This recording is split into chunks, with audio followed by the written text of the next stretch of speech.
मैत्रिणींनो, स्वागत आहे तुमचं आपल्या यूट्यूब चॅनलमध्ये। आज आमच्याकडे शेंगदाण्याचा कूट टाकून भाजी बनवतात नाशिक भागाकडे। तर नक्की करून बघा। सुकी भाजी बनवतात, छान लागते मैत्रिणींनो, करून बघा। म्हणजे कुठे कुठे नारळाच्या ओल्या नारळाचा किस पण टाकतात, ती पण आपण बनवतो, ती पण छान लागते।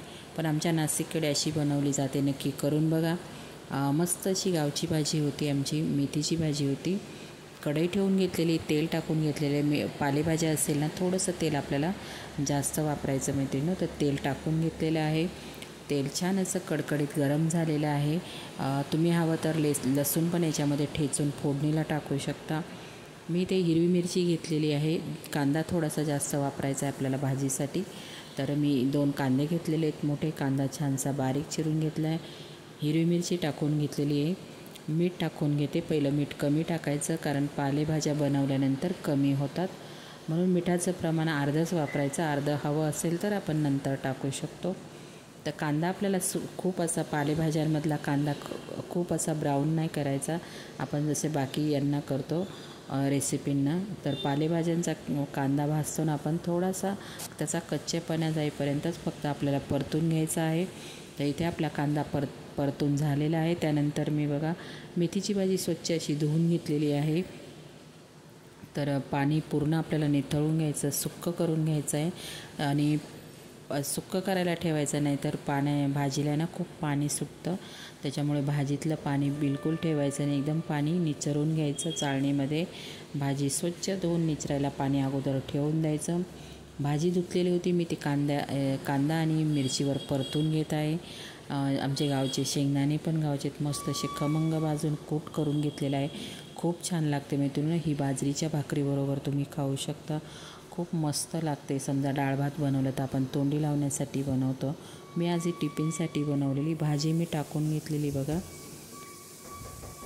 परत आपण भाजी व्यवस्थित कांदा आणि मिरचीमध्ये परतून घ्यायची आहे। तर मी परतून घेते भाजी।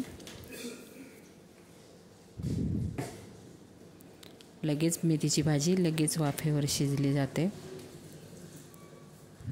आपल्याला शेंगदाण्याचा कूट नंतर टाकायचा आहे। भाजी अगोदर कांदा आणि मिरचीमध्ये व्यवस्थित परतून घ्यायची, भाजी भरपूर अशी कमी होते।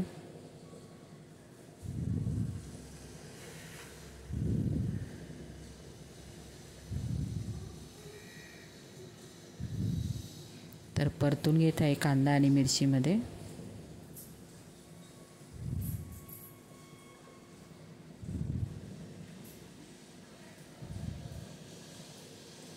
तर बघू शकता, मेथीच्या भाजीचा मस्त असा कलर पण आलेला आहे। आणि आपण जेव्हा पालेभाज्या बनवतो ना, कलर